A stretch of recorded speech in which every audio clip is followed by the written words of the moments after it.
Hi friends, അസ്സലാമു അലൈക്കും. നമസ്കാരം. എല്ലാ കൂട്ടുകാർക്കും എൻ്റെ കുഞ്ഞു ചാനലിലേക്ക് ഒരിക്കൽ കൂടി സ്വാഗതം. അപ്പോൾ ഇന്ന് ഞാനിവരുടെ ഒരു കിട്ടിലെ ടേസ്റ്റിലുള്ള പലഹാരത്തിൻ്റെ റെസിപ്പിയുമായിട്ടാണ് വന്നിട്ടുള്ളത്. ഇത് എളുപ്പത്തിൽ തന്നെ നമുക്ക് തയ്യാറാക്കാൻ വേണ്ടിയിട്ട് പറ്റും. അപ്പോൾ അതിന് വേണ്ടിയിട്ട് ഞാനിവിടെ 2 കോഴിമുട്ട പുഴുങ്ങി കട്ട് ചെയ്ത് വെച്ചിട്ടുണ്ട്. പിന്നെ ഒരു ചെറിയ കഷ്ണം ഇഞ്ചി കട്ട് ചെയ്ത് വെച്ചിട്ടുണ്ട്. ഒരു പച്ചമുളക്, കുറച്ച് കറിവേപ്പില, ഒരു വലിയ ഉള്ളി, അരക്കപ്പ് കടലമാവ്. ഇത്രയും സാധനങ്ങളാണ് നമുക്ക് ഇതിലോട്ട് ആവശ്യമായിട്ടുള്ളത്. നമുക്ക് ഒരു ബൗൾ എടുത്തതിന് ശേഷം അതിലോട്ട് കട്ട് ചെയ്ത് വെച്ചിട്ടുള്ള ഉള്ളിയും കറിവേപ്പിലയും പച്ചമുളകും ഇഞ്ചിയും കൂടി ഇട്ട് കൊടുത്തതിന് ശേഷം കടലമാവ് കൂടി ഇട്ട് കൊടുക്കാം. അതിനുശേഷം ആവശ്യത്തിനുള്ള ഉപ്പും 1/2 ടീസ്പൂൺ മുളക് പൊടിയും പിന്നെ 1/2 ടീസ്പൂൺ മഞ്ഞൾപ്പൊടിയും ഇട്ട് കൊടുക്കുന്നുണ്ട്. എന്നിട്ട് നന്നായിട്ട് കൈകൊണ്ടൊന്ന് മിക്സാക്കി കൊടുക്കുക. അതിനുശേഷം കുറച്ച് വെള്ളം ഒഴിച്ചാൽ മതി. എന്നിട്ട് നന്നായിട്ടൊന്ന് കുഴച്ചിട്ട് ഉരുളകളാക്കി എടുത്തതിന് ശേഷം കയ്യിലിട്ട് ഇതുപോലെ ഒന്ന് പ്രസ് ചെയ്യുക. എന്നിട്ട് അതിനുള്ളിലേക്ക് നമുക്ക് കട്ട് ചെയ്ത് വെച്ചിട്ടുള്ള കോഴിമുട്ടയുടെ പീസ് വെച്ച് കൊടുത്തിട്ട് നന്നായിട്ട് കവർ ചെയ്തിട്ട് നമുക്ക് ഏത് ഷേപ്പിൽ വേണമെങ്കിലും ഉരുട്ടിയെടുക്കാം. ഞാനിപ്പോൾ ഇതുപോലെയാണ് ഉരുട്ടിയെടുത്തിട്ടുള്ളത്.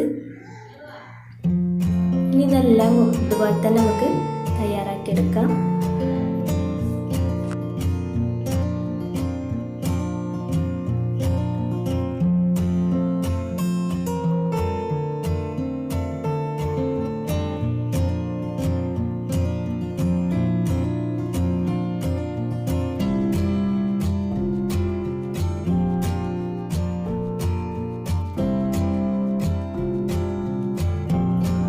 അപ്പോൾ ഇതെല്ലാം ഇതുപോലെ ഞാനിവിടെ തയ്യാറാക്കി എടുത്തിട്ടുണ്ട്. നമുക്കിത് ഫ്രൈ ചെയ്തെടുക്കാം.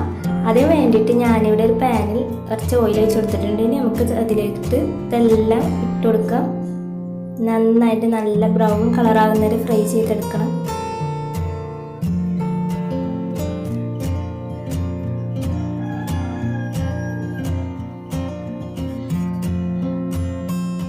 ഏകദേശത്തിൻ്റെ ഒരു ഭാഗം വേവായിട്ടുണ്ട്. അപ്പം നമുക്ക് മറിച്ചിട്ട് കൊടുക്കാം.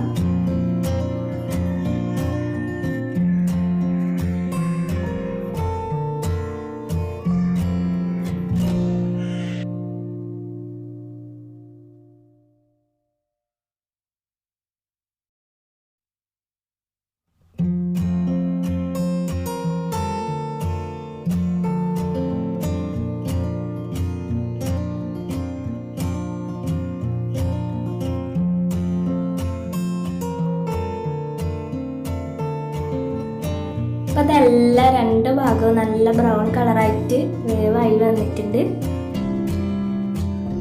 നമുക്കിതെല്ലാം എണ്ണയിൽ നിന്ന് കോരി മാറ്റാം.